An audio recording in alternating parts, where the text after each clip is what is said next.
Olá, seja muito bem-vindo ao Edcast, que hoje vai falar sobre saúde, Covid, obesidade e política, tudo junto. Daqui a pouco você vai saber quem é, porque agora eu tenho alguns recados para você. O primeiro deles é, se você tem uma ideia na cabeça, quer transformar em podcast, videocast, procura a Fornexus, agência especializada no assunto. Você chega com a sua ideia e sai daqui com o seu produto pronto, preparado para você postar nas redes sociais, no seu canal no YouTube, nos canais de streaming.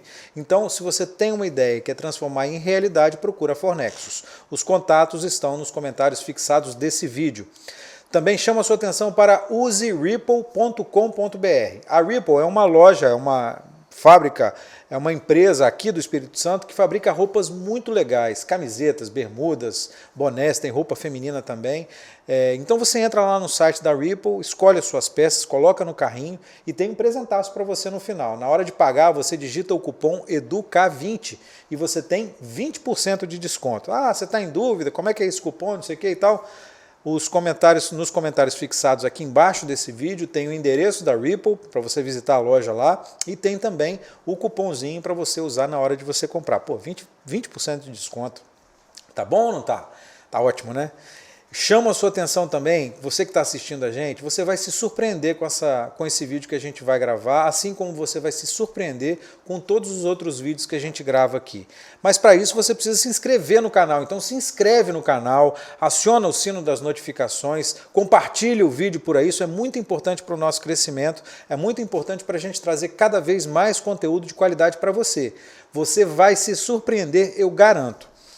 Chama a sua atenção também que quer ouvir o Edcast aí, quando estiver fazendo uma atividade física, quando estiver no carro, indo para o trabalho, você pode ouvir o Edcast. É só acessar as plataformas de streaming, a gente está em todas. Spotify, Google Podcast, Apple Podcast, Deezer, Amazon Music, a gente está por aí. É só você procurar e você consegue fazer sua atividade física, ir para o trabalho de carro aí ouvindo o Edcast. E a gente também está no canal 525 da NET na TV Ambiental. Estamos espalhados por todos os lugares e por todos os lugares você pode assistir e ouvir as nossas entrevistas, os nossos bate-papos. Agora a gente vai a ele, nosso convidado, Gustavo Peixoto. Tudo bom, doutor Gustavo? Tudo bem, Edu. Prazer estar aqui com você. Doutor Gustavo Peixoto, que foi o pioneiro no transplante de fígado no Espírito Santo, tem um trabalho muito forte, inclusive no Hospital Universitário, com bariátrica, cirurgia bariátrica, não é isso? Sim. Encarou uma pandemia maluca aí, essa pandemia que não acaba nunca, né, que está diretamente relacionada a essas áreas que você atua. Teve muito mais trabalho do que você imaginava, eu acho, essa pandemia deu, não deu não? Deu sim, esses últimos tempos têm sido muito corridos para todos nós, né, mas especialmente para nós que atuamos na área médica, né? Faz cirurgia letiva, para cirurgia letiva. Ficou 2 anos praticamente parado, né? Ficou vai e volta, né, de acordo com o índice de ocupação das UTIs, né? O programa de transplantes teve um impacto muito forte com a queda de doadores, porque as UTIs foram ocupadas por pacientes com Covid, que no primeiro momento não podem ser doadores de órgãos para transplantes. Então houve uma queda vertiginosa dos transplantes. Você fica só no transplante de fígado ou transplante de uma forma geral? Não, a nossa equipe faz transplante de fígado. Fígado específico, né? Isso, que dá para fazer com paciente vivo, né? Dá para fazer o doador vivo?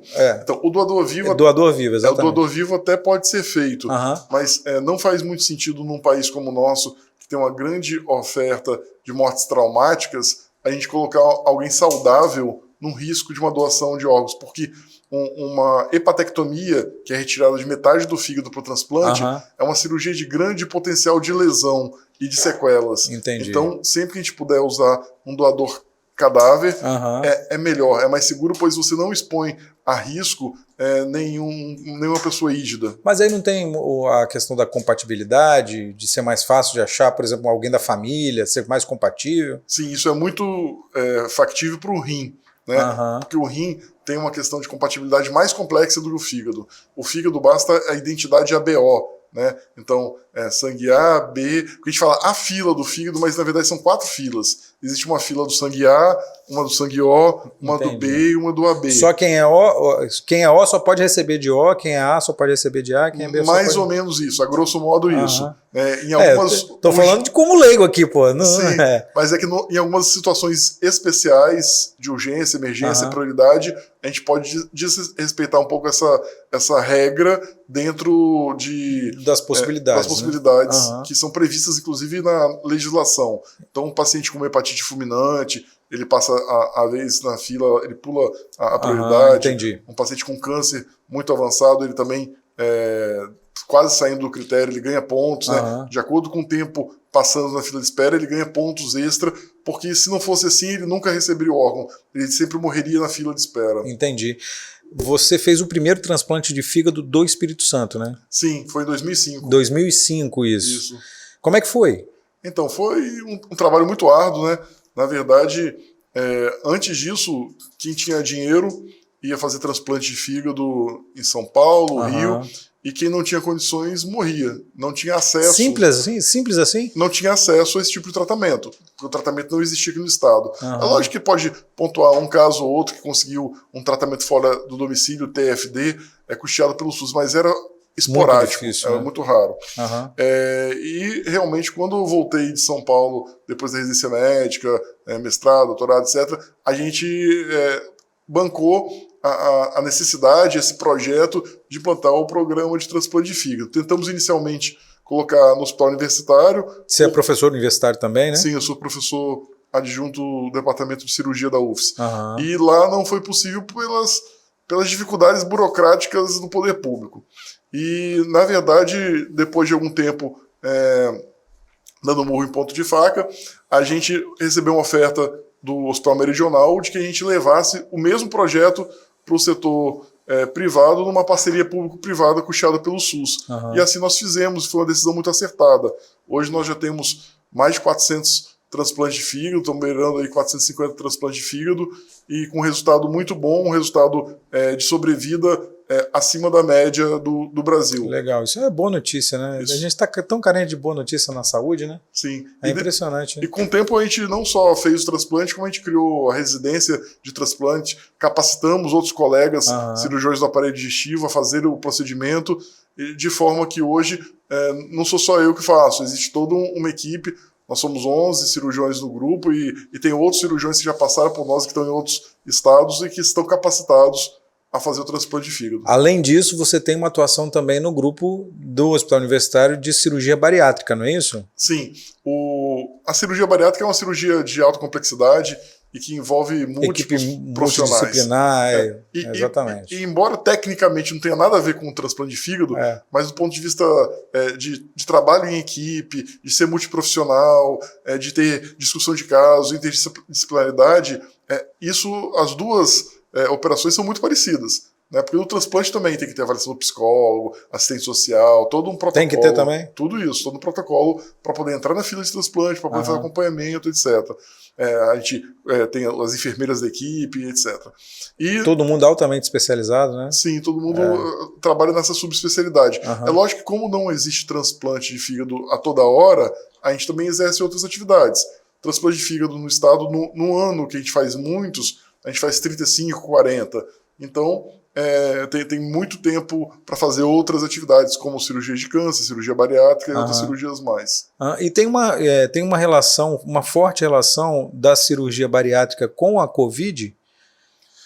Na verdade, a obesidade mórbida, que para nós que lidamos com essa área é obviamente uma doença, para muitas pessoas leigas e até para alguns médicos, ainda não consegue enxergar a obesidade mórbida como doença. Mas ficou muito claro na pandemia a diferença de mortalidade entre obesos mórbidos e as pessoas com IMC normal, índice de massa corporal normal. A gente viu que obesos mórbidos morreram até 20 vezes mais. Caramba! Isso, então tem questões imunológicas e tem questões de capacidade mesmo ventilatória, capacidade de controle da pressão arterial, que são muito prejudicadas no obeso mórbido, configurando mais uma vez que a obesidade mórbida é uma doença muito grave. Enquanto os nossos pacientes ex-obesos mórbidos que foram operados, eles enfrentaram a pandemia de Covid com um desfecho muito mais favorável do que o obeso mórbido não operado. Entendi. Então não só demonstra que a obesidade mórbida é uma doença muito grave, como demonstra que a cirurgia bariátrica reverte esse quadro. Legal isso, né? Eu conheço gente que era muito obeso, que passou um perrengue e quase morreu mesmo. Teve que ser entubado. E aí a gente começa a ouvir histórias, né? Durante a pandemia, a gente começou a ouvir um monte de história de um monte de gente.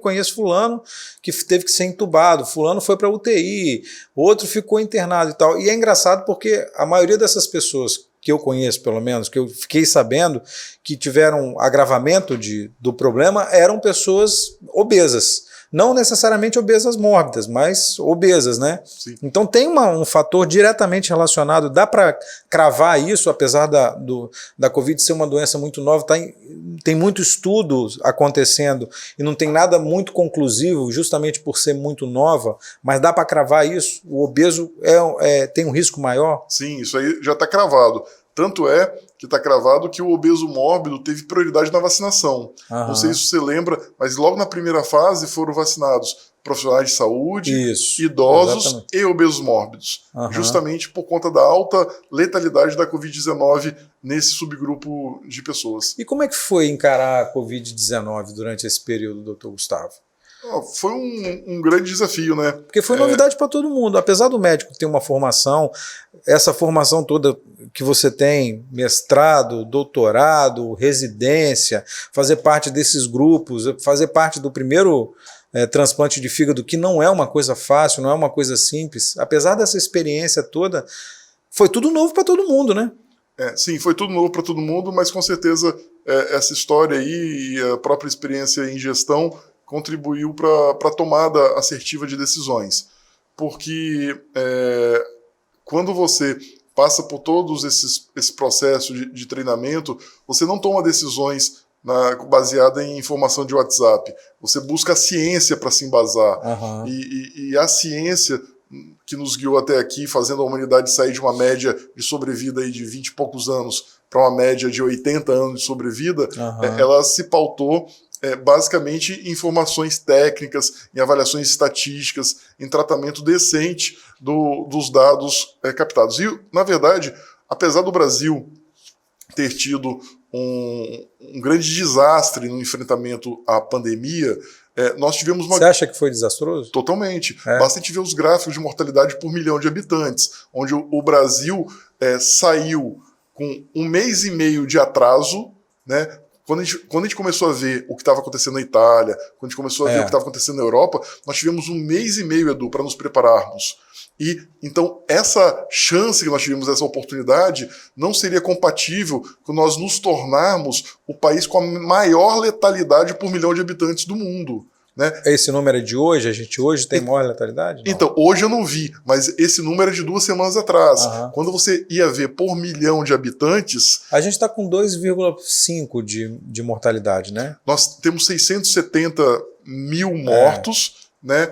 E quando a gente vai ver o gráfico de mortalidade, só alguns países, falando de países, obviamente, grandes, países que têm pelo menos 50 milhões de habitantes. Aí alguém pode falar, tem um paísinho lá de 2 milhões de habitantes que morreu mais que a gente, porque ali qualquer morte, percentualmente... tem um peso maior na conta, né? Muito na matemática. Né? Agora, quando você põe a métrica por média etária, né, nós nos tornamos o país com a maior mortalidade por milhão. Porque você pode falar assim, mas tem um país lá da Europa que morreu mais que a gente, mas quando você vai ver, ou é um país muito pequeno ou é um país muito idoso. Lembrar que a média de idade da população europeia é muito superior à média brasileira. Então, quando você põe pareado a mortalidade por faixa etária, mortalidade em jovens, então, quando você vai medir os anos de vida perdidos, o Brasil então é campeão, porque morreram pessoas jovens aqui. Entendi. Né? Então realmente assim, foi uma catástrofe. Eu não sei de nenhum presidente de nenhum país civilizado que tenha recusado tomar vacina, tenha feito aglomeração sem máscara no meio da pandemia. Eu só conheço o Brasil com esse quesito. Até o Boris Johnson, lá na Inglaterra, depois que ele pegou Covid, ele abriu os olhos. O próprio Trump, nos Estados Unidos, quando ele foi visitar o hospital de Nova York e viu os corpos saindo, ele autorizou um investimento bilionário em pesquisa de vacinas e levou a pandemia a sério. Tanto é que as vacinas chegaram graças a esse investimento que foi feito lá atrás. Eu acho que o único país grande que teve o seu grande líder aglomerando sem máscara e não sendo vacinado em público é o Brasil. Entendi. E essa coisa de... essa campanha para descredenciar a vacina, ao que você atribui isso? Primeiro, assim, essa campanha é um retrocesso da humanidade. Se nós aumentamos nossa expectativa de vida ao longo das décadas, foi pela vacina. Por vacinas, né? Por vacinas em geral. Seja vacina de pólio, vacina de sarampo, DPT, BCG, para tuberculose, etc.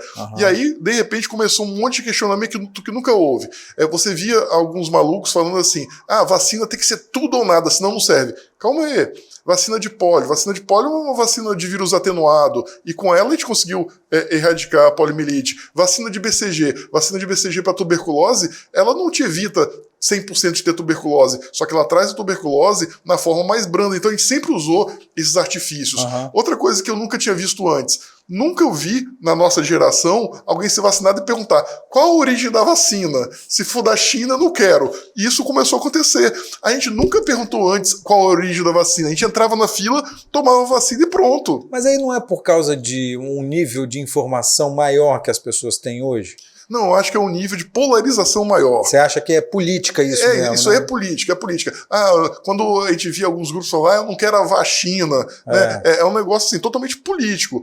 Porque se você não for querer nada da China, então larga seu iPhone. Né? Larga um monte de coisa que você tem. Se você pegar sua roupa agora e olhar por dentro, vai estar made in China em tudo. É verdade. Né? Então, assim, você não vai querer nada da China, então começa a viver em outro estilo. E essa coisa das doses da vacina? A gente começou com são 2 doses. Aí, precisa de uma dose de reforço. Agora alguns fabricantes estão falando, precisa de uma 4ª dose. Sim. Como é que a gente encara isso? Então, com normalidade. Porque é normal isso? É normal. Eu, como médico, todos os anos tomo uma dose da vacina da gripe. Eu já devo estar na 27ª dose de vacina da gripe. Porque todo ano ela é atualizada, ela é aperfeiçoada, novas cepas entram, novas variantes entram e a gente toma. Então, eu vou tomar esse ano a 28ª dose de vacina de gripe. Isso é normal para nós.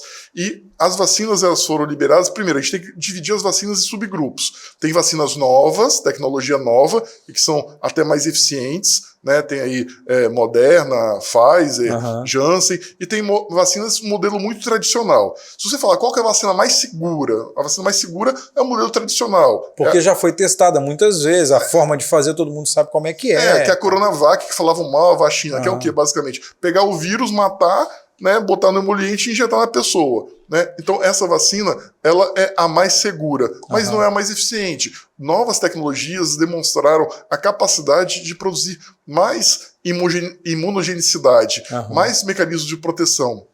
Agora, quando elas foram autorizadas, liberadas, como é uma doença nova, a gente não tem quanto tempo esses anticorpos vão durar, em qual subtipo da população. Então, por exemplo, os transplantados, meus pacientes transplantados, eles têm, pela imunossupressão, uma baixa capacidade de produção de anticorpos. Então, a gente já sabe que para transplantado, qualquer vacina funciona mal.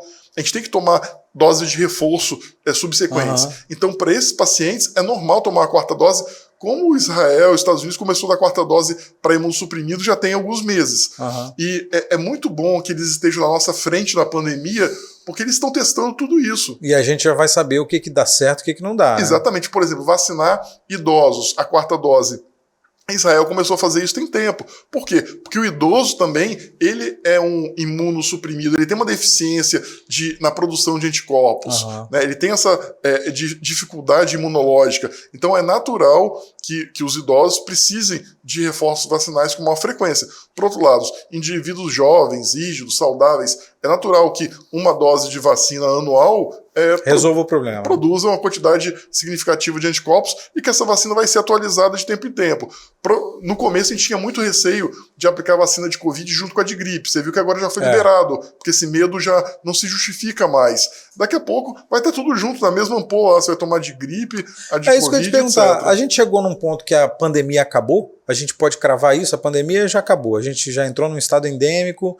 A gente vai ter que conviver com a Covid aí a partir de agora. Então, que vamos conviver com Covid, sim. Que a pandemia acabou, não. Basta a gente ver o seguinte, pandemia é uma coisa mundial. Né? E a gente acaba de ver cidades na China com milhões de habitantes sofrendo lockdown. Então a pandemia não acabou, quando a gente faz a análise a nível mundial. Especificamente, alguns países como o Brasil, que são muito adeptos à vacina e que já tem aí 70% da população vacinada, até mais, dependendo da região, a pandemia vai mitigar a sua agressividade. A gente vai tirar a capacidade do vírus de nos infectar de forma letal. Né? Tanto é que a gente tem visto aí, a gente chegou a ter 3 mil mortes diárias. Eu vi ontem, hoje eu não vi ainda, mas ontem deu 100 e poucas mortes. Então a gente está com a menor média móvel de mortes. Então a gente tem conseguido reduzir a agressividade do vírus. Mas de qualquer forma, 100 brasileiros morrendo por dia de qualquer doença ainda é um nível muito alto. Porque ser 100 vezes 365, né? 36 mil brasileiros no ano, é muita coisa. É muita coisa, exatamente. Além disso tudo que você faz aí de transplante, bariátrica, você também é diretor da Unimed, não é isso? Sim, sou diretor de mercado da Unimed Vitória. Diretor de mercado da Unimed. Qual a diferença desse trabalho para o trabalho da mesa de cirurgia? Na verdade, a cooperativa médica é um sistema de trabalho onde os médicos se juntam, né, montam um sistema que é um sistema empresarial e fazem um trabalho que seja bom para todos. É lógico que o ganho na cooperativa é de acordo com o seu grau de trabalho. Né? Alguém pode ser cooperado, trabalhar uma vez por semana na cooperativa, outro pode trabalhar dia e noite todo dia. Então o ganho é proporcional. E a cooperativa tem um ambiente muito saudável, que é um ambiente democrático. Diferente de empresas mercantis, onde você pode ser dispensado, mandado embora se você questionar qualquer coisa, na cooperativa não. Há um ambiente democrático, onde há reuniões de conselhos, assembleia da cooperativa, e onde cada um de nós tem direito a votar e ser votado. Então é um ambiente muito bom de trabalho para nós médicos. Eu diria que é a última trincheira do trabalho médico digno. A última trincheira? É uma trincheira mesmo? Isso, é uma trincheira. Porque na escalada das empresas mercantis, eles realmente tratam o médico como uma mão de obra descartável. Né? E quanto menos pagar, melhor. Na cooperativa, o médico inverte um pouco essa lógica. A gente inverte essa lógica. E na cooperativa também tem uma coisa que é muito diferente, Edu, que é a nossa participação no ecossistema. Então, por exemplo, eu que lido com o mercado, com clientes, às vezes um exemplo clássico, eu vou chegar numa empresa que vende carros, né? Aquele cliente ali, ele ter Unimed, é bom para ele, porque ele vai ser bem cuidado, ele vai se relacionar diretamente com o dono da empresa de saúde, e é bom para ele também porque toda a riqueza acaba sendo gasta aqui nesse ecossistema. Diferente de quando você tem um plano de saúde que o dono é um investidor internacional e toda a riqueza daquele plano de saúde vai para outro país. Então, quando vem um fundo internacional, compra uma operadora de saúde e pega todo o lucro e leva para outro país, você tem uma situação muito diferente de uma cooperativa de médicos, onde a riqueza é distribuída e circula aqui dentro. Mas é a conversa de... Você está querendo dar uma porradinha na concorrência aí, não é não? Não. É a realidade. É a lógica. É a realidade. E eu entendo os investimentos. Qualquer um de nós pode ser acionista de algum fundo desses aí do banco e que nem sabe que esses fundos são utilizados para isso. Mas um fundo de investimento de banco, ele quer o quê? Ele quer devolver riqueza para o investidor. Ele nem sempre quer devolver o melhor serviço de saúde para o usuário, nem a melhor remuneração para o colaborador. Já na cooperativa, eu estou falando cooperativa Unimed, mas pode ser cooperativa de leite, pode ser cooperativa de café. O sistema cooperativista... A gente tem cooperativa bancária, que tem o Sicoob. Sim, o Sicoob. Então, assim, quando eu falo de cooperativa, lógico que eu estou falando muito da medicina. Da sua área, claro. Né? Só que, assim, o sistema cooperativista, ele é muito estável, muito bem avaliado em regiões mais desenvolvidas do país. Você vai ver o cooperativismo no sul do Brasil, ele é muito avançado. Aqui no Espírito Santo, citamos aí café, leite, sistema bancário, medicina. Então, a riqueza circula no nosso ecossistema. Quando você tem um grande plantador de café de um fundo internacional que pega a riqueza e leva para fora do país, é totalmente diferente. É completamente diferente. Agora, fazendo pouca coisa, né? Participando de equipe de transplante, equipe de bariátrica, direção da Unimed, como tem pouca coisa fazendo, tem aí uma política no meio do caminho, né? Sim. Você já tentou nas últimas eleições, tentou ser deputado federal, não é isso? Sim, eu fui candidato a deputado federal, eu tive 37.500 votos. 30, que é bastante coisa, né? Bastante gente acreditou em mim. Realmente, a gente se sente até muito lisonjeado e até na obrigação de continuar a caminhada. Mas por que você resolveu enveredar pelo caminho da política? Porque tá sem coisa para fazer, né? Então, primeiro assim, tinha um chefe meu que falava, quando você precisar de trocar um plantão, procura alguém muito ocupado, que dá muito plantão. Que se você for pedir para um cara que dá pouco plantão e trabalha pouco, ele vai falar que não pode. E é a verdade. Então, na vida, quando você quer alguém para ser parceiro de trabalho, tem que procurar um workaholic, alguém que trabalhe bastante e se dedique com paixão.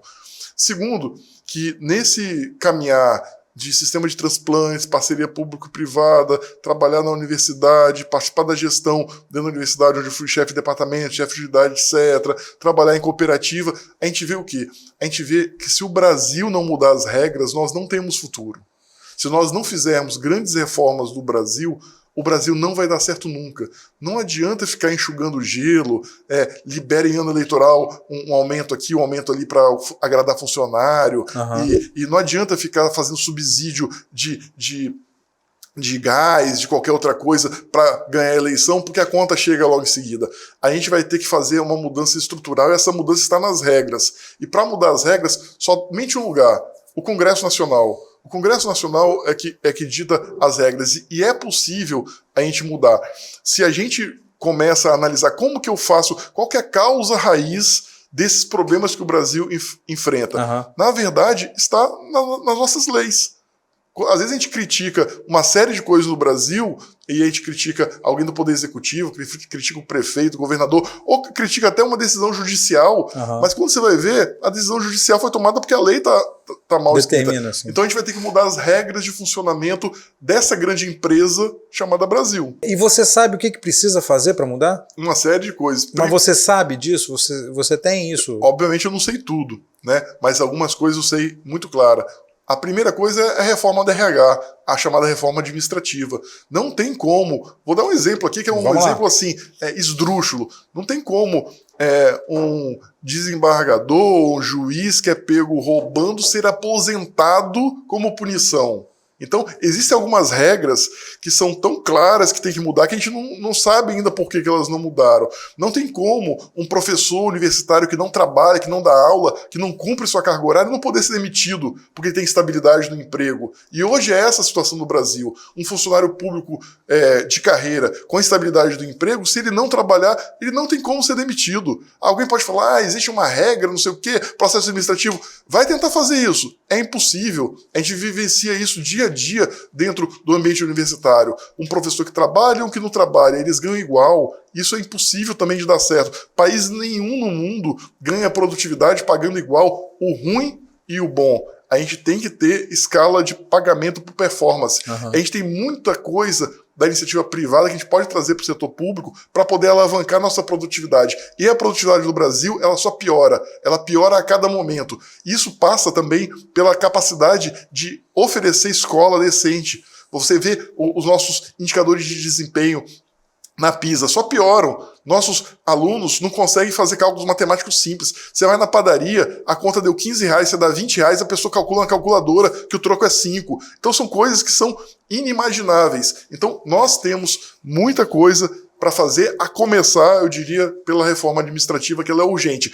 Que o funcionário público tem que entender que ele é um servidor público. Ele tem um privilégio de estar num cargo que dá para ele estabilidade de emprego, dá para ele uma série de regalias, e ele tem que devolver isso para a sociedade da forma de produtividade. Muitos colegas que atuam no setor público, eles acham que depois que entraram num concurso e conseguiram estabilidade, eles aposentaram, eles não precisam mais de ter produtividade. Agora, a gente tem também muitos funcionários públicos que dão sangue pelo serviço que fazem, que trabalham diuturnamente, pensando em como melhorar o seu setor, e essas pessoas carregam o setor público. Só que a gente não consegue hoje distinguir o bom servidor do mau servidor. O bom servidor e o mau servidor recebe igual. Eu diria mais, o bom servidor que trabalha muito, ele recebe menos, por hora trabalhada. Porque ele trabalha muito mais, né? E recebe a mesma coisa, então... Sim. Então aqui é um exemplo rápido do que a gente pode mudar drasticamente na regra do jogo. Mas você acha que é fácil mudar? Porque a gente vê movimentos para mudar e a gente vê uma gritaria de setores, assim...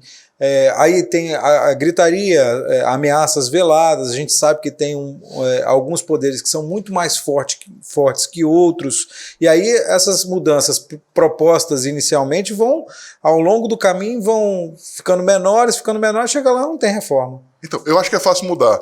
Por que eu acho que é fácil mudar e sou otimista quanto a isso?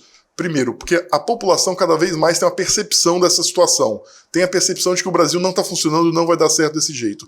E segundo, nós estamos num ambiente democrático, que foi conquistado com muita luta. E cada um de nós tem direito a votar.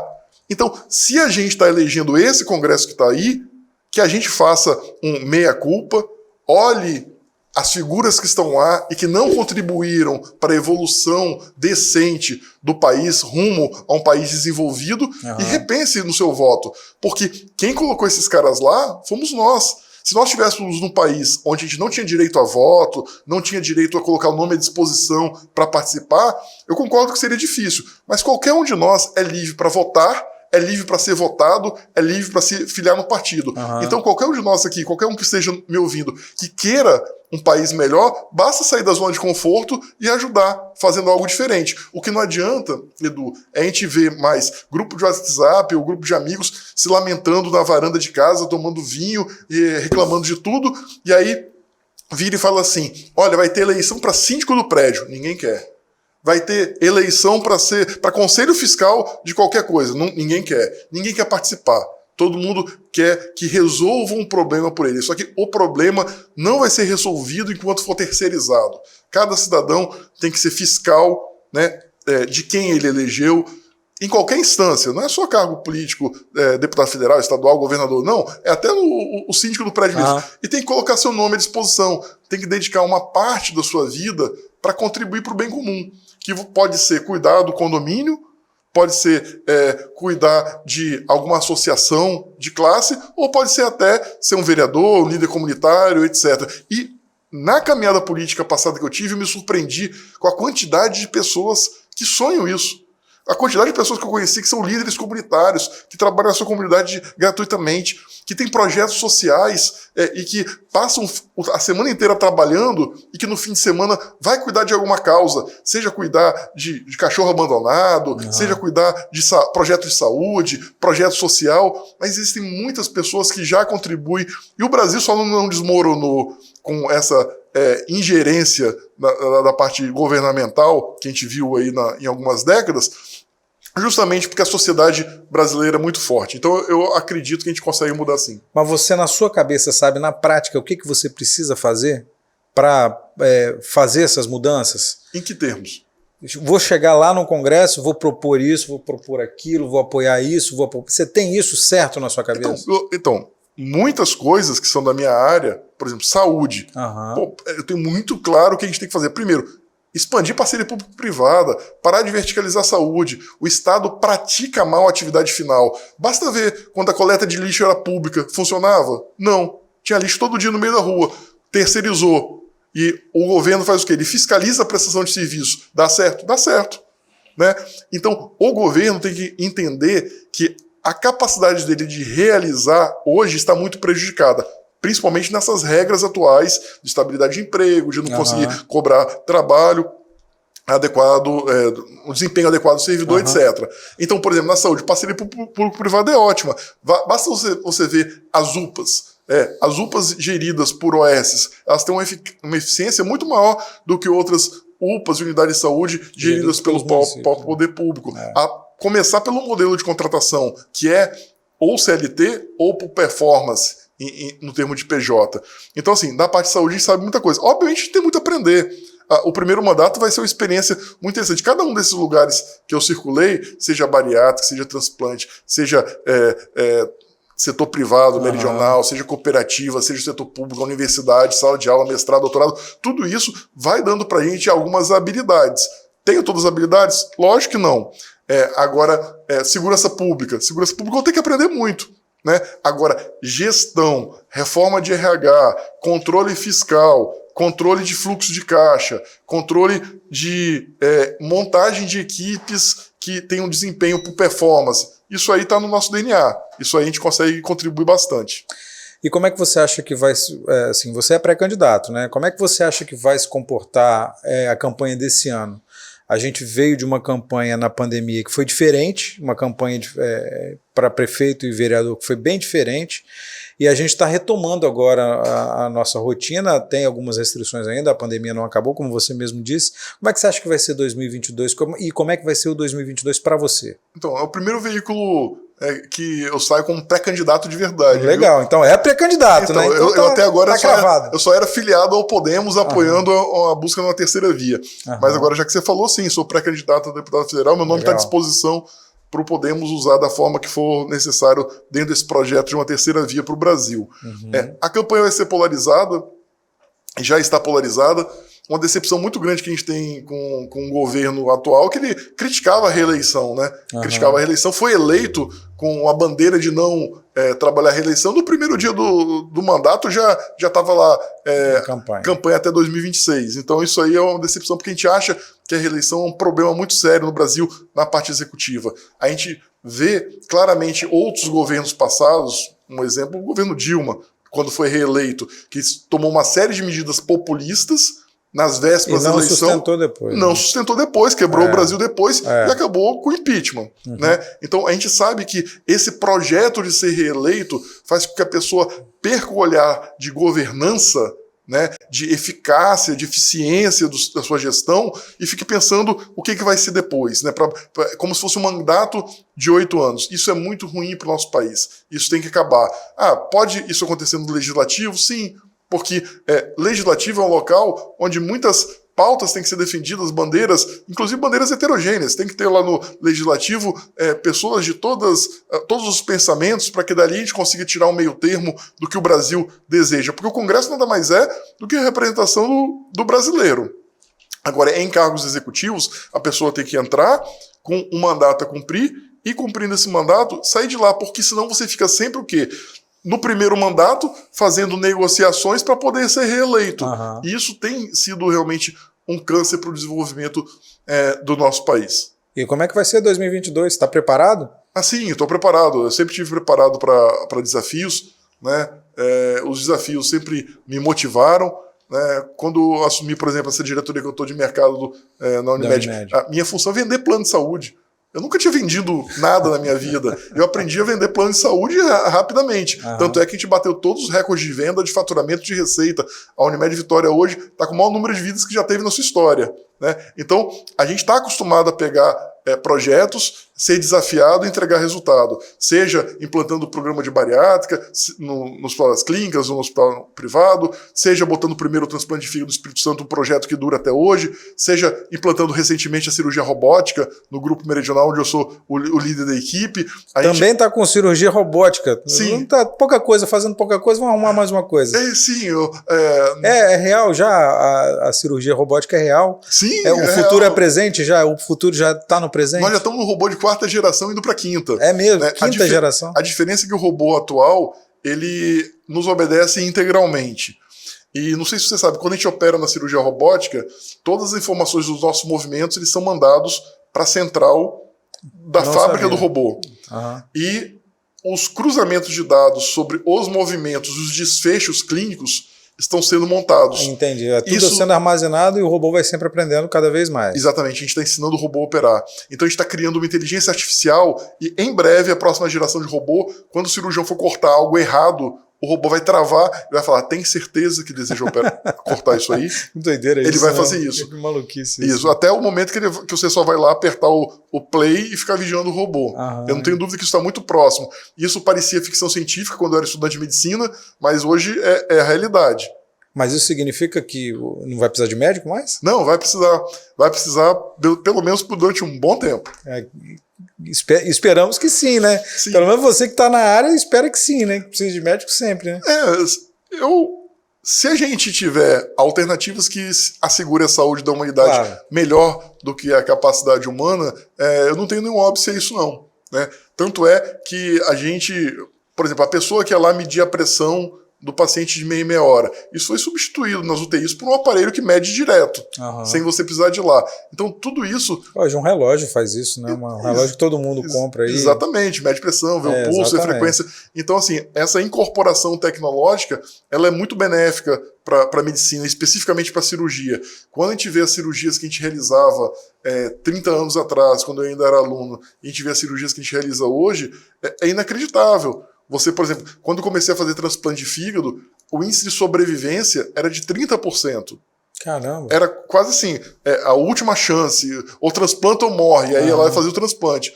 Hoje a gente está batendo índice de sobrevida de 85%, 90%. Caramba, então, bem diferente. Né? Em 20 e poucos anos a gente conseguiu aumentar expressivamente a sobrevida. Né? E isso foi por causa de tecnologia. Então, o robô agregando na medicina vai ser muito bom. E se ele puder, no momento que o cirurgião está lá cansado ou estressado, com alguma dúvida, ele puder contribuir para uma tomada de decisão mais assertiva, isso é muito bom para a gente. Mas agora, a família não reclama, não?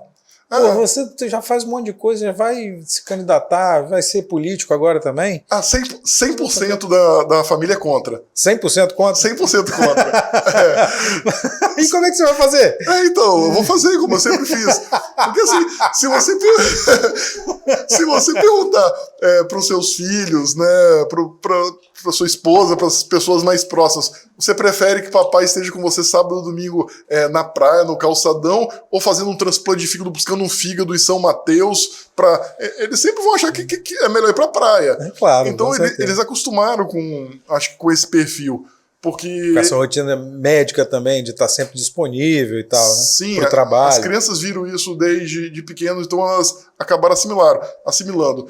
Só que assim, os 3 filhos já fizeram uma reunião comigo para falar que eu não podia ser candidato, a esposa já falou que não sabe por que eu sou, as irmãs e a mãe já juntaram para uma conversa dos motivos pelo qual eu não posso ser candidato. E, na verdade, esse movimento é normal, porque, na verdade, o que acontece, Edu? Os políticos tradicionais, eles criaram uma reserva de mercado. É verdade. Para poder ser político, tem que ter fama de mal, de bandido, de que faz coisa errada e de que não gosta de trabalhar. Na verdade, não é isso. A gente tem uma experiência aí que mostra que muitos políticos são maus, bandidos e não gostam de trabalhar. Então, mas essa fama que eles criaram, fizeram uma reserva tão grande de mercado, que as pessoas normais, quando alguém fala assim, eu vou ser candidato, o cara fala, que isso? Você vai se misturar? Você vai se sujar? Você vai sujar seu nome? Exatamente. Você tem uma carreira boa? Você pensa, mas olha só, você quer, para cuidar da sua empresa aqui, alguém que tem uma carreira boa ou alguém que deu errado na vida? Então, é legal você falar isso, porque a gente teve com um Contarato aqui, ele falou a mesma coisa. Eu nunca tinha tido experiência política. Eu ganhei a eleição, no primeiro dia eu encontrei com uma pessoa na rua e falou, não vai roubar não, hein? Já foi eleito, não vai lá roubar não. Acho que o Rigoni teve aqui também, falou a mesma coisa, dessa demonização da política, né? Sim, a reserva de mercado. Mas você está preparado para encarar essa demonização? Sim, política? Normal. O que acontece? A gente não tem que ter medo desse enfrentamento, né? E você tem que dormir com a consciência tranquila, de que você acordou cedo, trabalhou duro, fez o seu melhor, fez tudo que é decente e voltou para casa e descansar. Se a gente for ficar se importando com o que os outros falam, a gente não vai a lugar nenhum, né? Nesse trabalho de gestão, quantas vezes eu fui chefe de equipe, tive que punir alguém, o outro e alguém, o cara é mau, o cara é isso, o cara é aquilo, faz parte. Por quê? Porque a gente quer desempenho, a gente quer que a equipe tenha performance. Em qualquer cargo de gestão, principalmente cargo eletivo, né? E você fala cargo eletivo, não tem só em política normal. Cargo eletivo, cooperativa médica, Unimed, também é cargo eletivo. Porque são os eleitos, né? Vocês são eleitos. Também tem xingamento, também tem falação. E vou falar para você que a campanha, para mim, a campanha dentro de cooperativa foi mais traumática do que a campanha de deputado federal. Mais ofensa pessoal, mais agressividade. Agora, assim, estão preparados para isso? Lógico que a gente tem que estar preparado para isso. A gente é um país que é um país covarde. Se você consegue acordar de manhã e lutar pela sua empresa, né? Se você consegue acordar de manhã e lutar pelo seu trabalho bem feito, pela sua equipe, por que você não pode acordar de manhã e lutar pelo seu país? Para fazer o que você acha que tem que ser feito? É lógico que um ou outro vai falar mal, vai falar que você está no caminho errado, e isso é muito comum em política. Por exemplo, você citou aí 2 políticos que um eu discordo de tudo que ele pensa, né, e o outro eu concordo com 80%. Quem que você não concorda? O Contarato? realmente, esse aí... o outro o é Rigoni. 80% Rigoni. O Rigoni tem muitas pautas que são reformistas e que são muito alinhadas com o pensamento de quem quer um Brasil com crescimento econômico, com desenvolvimento de toda a sua potencialidade. Só que assim, a gente não pode esquecer que a gente vive num país desigual. Então a gente tem que crescer economicamente, mas a gente tem que proteger os vulneráveis e criar oportunidades para que esses vulneráveis tenham a possibilidade de ascensão social. Então, nesse meio aí, eu me classifico como social-democrata nesse aspecto. Entendi. Tá preparado para ser deputado federal? Sim. Preparado? Prepara disso. Primeiro para enfrentar a campanha e depois para ser deputado, que é o mais difícil. Você acha que você vai ter quantos votos nessa campanha? Na outra você teve 37 mil. Não é difícil falar isso. Mas não tem um número na cabeça aí? É difícil falar isso. A gente depende tanto... Voto é uma coisa que não depende da gente, né? Quando... Mais ou menos, né? Não depende da gente. Porque existem eleitores que têm todo o direito de preferir votar em algum artista, em algum cantor, em alguém popular, em alguém que promete terreno na lua, né? E é mais difícil, às vezes, você chegar no eleitor com pautas concretas. Olha, para o Brasil crescer, você tem que estudar e trabalhar. Entendeu? Essa verdade dói para o eleitor normal. O eleitor médio ele não quer ouvir isso. Ele quer ouvir o quê? Que você vai triplicar o Bolsa Família, você vai reduzir a carga horária, você vai botar um salário base 3 vezes o que ele ganha e que o mundo vai ficar bem tranquilo assim. Né? Só que não fala de onde sai o dinheiro. Agora, na hora que você chega com pessoas que falam, não, a gente tem que estudar mais, a gente tem que melhorar a educação do país, a gente tem que gerar postos de trabalho e temos que depois redistribuir esse dinheiro de uma forma que as pessoas consigam ascender socialmente, aí, opa, isso aí dá trabalho. Às vezes é melhor ouvir o canto da sereia. É mais prático. Sempre é melhor, né? É sempre melhor. Então, assim, o eleitor vai decidir na eleição o que ele quer. Ele quer mais canto da sereia para continuar patinando num Brasil que nunca dá certo? Ou ele quer realmente fazer um enfrentamento mais pragmático de uma construção de uma nação melhor, que tenha mais produtividade e com mais produtividade as pessoas consigam ser mais ricas e que essa riqueza seja dividida num ecossistema de bons negócios e que oportunidades sejam criadas para todos. Né? Porque é assim que se cria uma nação próspera. Não é sem trabalhar, não é sem estudar, não é com alienação cultural, é realmente com estudo, com perseverança, com muita dedicação que a gente cresce como nação. 2022 vai ser um longo ano, né? Sim. De muito mais trabalho, né? Na verdade, eu acho que vai ser rápido. Você acha? Acho que vai ser rápido, porque quando você se joga de verdade tanto trabalho, passa muito rápido. Na hora que você, verdade. Na hora que você pisca o olho assim, já acabou o ano, já acabou a eleição, já foi definido. E aí a gente vê alguns amigos meus, alguns pacientes meus, eles falam assim, doutor Gustavo, eu não queria que o senhor ganhasse, mas eu votei no senhor, porque eu te respeito. Eu não queria que o senhor ganhasse porque eu não quero perder o médico. Alguns amigos meus falam assim, Gustavo, o que você vai arrumar se você ganhar, cara? Porque assim, querendo ou não, é uma mudança radical de vida. Né? Sair daqui, diminuir consultório, fechar consultório, ir para Brasília, né, poder trabalhar menos com os pacientes, mas mais em uma outra atividade que vai ser importante não só para mim, mas para as próximas gerações do país. Né? Esse trabalho de construção para as próximas gerações, todos nós temos que pensar.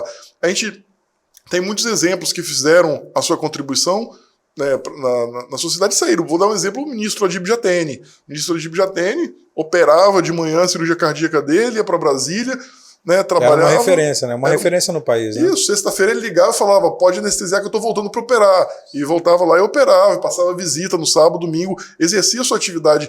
Você pretende fazer isso? E Deus, lógico, eu sou médico, eu estou político, porque eu acho que nesse momento eu posso dar uma contribuição para o país. Né, e o Brasil precisa, nesse momento, de pessoas que tenham habilidades adquiridas, comprovadas em vários setores, que possam dar essa contribuição. A gente tem um exemplo aí recente, que é o Zema, em Minas Gerais. Um cara que é totalmente fora da política, pegou o estado quebrado, com 5 folhas salariais atrasadas, botou em dia e agora está regularizando Minas Gerais.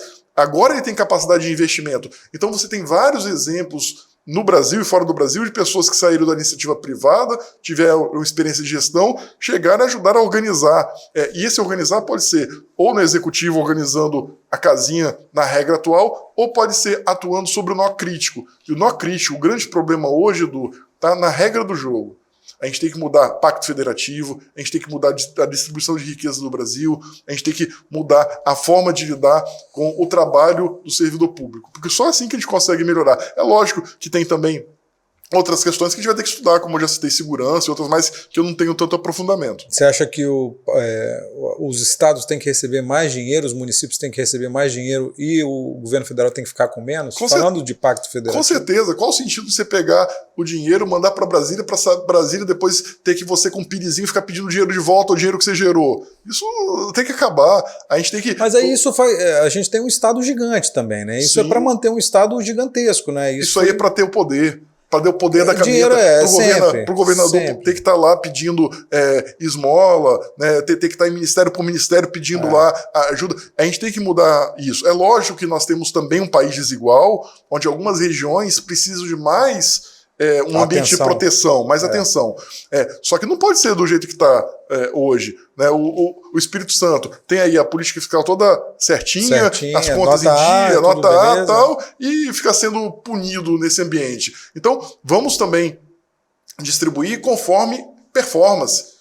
Você quer seu Estado recebendo os recursos federais, seu Estado tem 5 anos, 4 anos para virar nota A, você tem que fazer o ajuste fiscal. Ah, mas eu não posso porque eu sou populista, eu tenho que dar aumento para funcionário em ano de eleição para ser reeleito. Então, bicho, você não vai receber o recurso da forma que o outro receberia. A gente tem que começar a ter um ambiente de meritocracia no país. Isso com todas as instâncias, né? Seja com pessoa física ou uma PJ, vamos dizer assim, que seja uma cidade ou um estado. Não pode uma cidade ou um município que faz tudo certinho, né, ser penalizado por isso. Penalizado por outro município que faz tudo errado.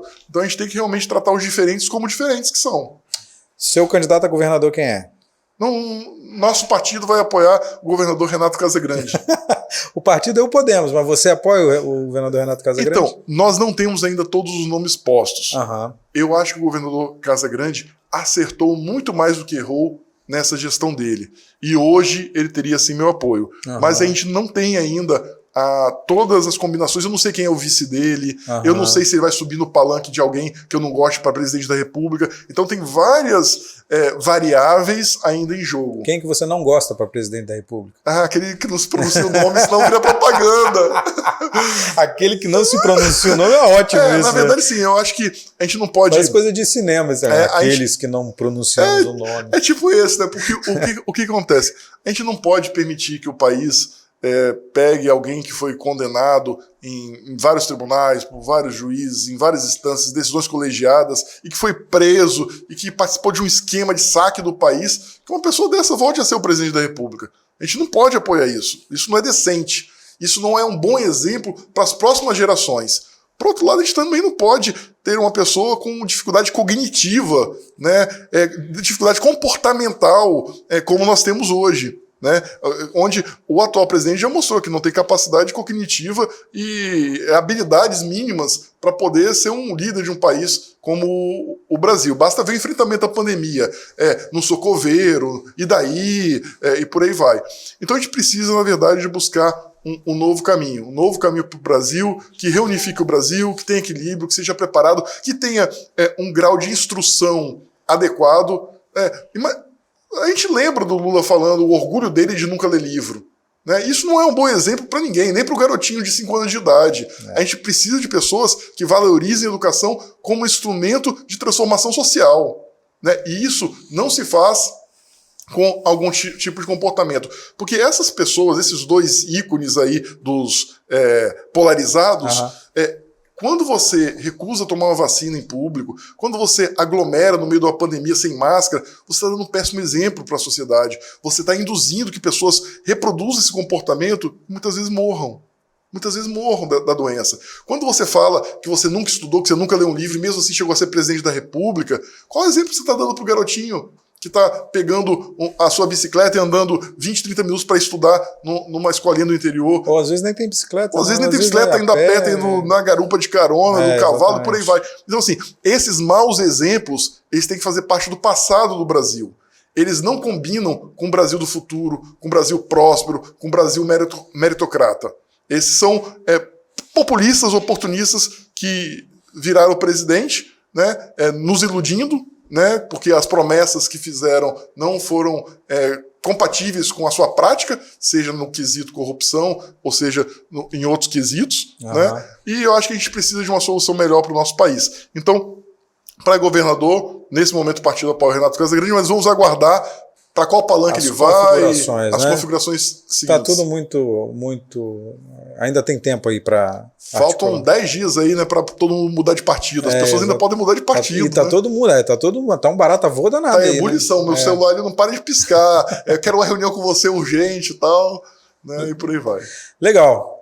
Doutor Gustavo Peixoto, pioneiro no transplante de fígado, fazendo parte da equipe de bariátrica do Hospital das Clínicas, uma referência no estado, diretor da Unimed, jogador de futebol também, não? Não, eu só torço muito, mas jogar futebol nunca foi uma habilidade minha. Time? Pro Vasco da Gama. Putz, torcedor do Vasco da Gama. Sim. Ainda vai ser político, ainda vai ser deputado federal. Vou falar pra você uma coisa. Há pouco tempo atrás, meu filho virou e falou assim: pai, por que você não se candidata pra qualquer coisa no Vasco? Em vez de... Pra ver se dá jeito? Pra ver se dá jeito. Em vez de ser deputado, eu falei: filho, mais fácil mudar o Brasil. É verdade, a tarefa, mas a gente gosta muito do Vasco, eu gosto muito de torcedor do Vasco também. Doutor Gustavo, muito obrigado, valeu, obrigado pelo papo. Eu que agradeço a oportunidade de estar aqui com você, foi um prazer.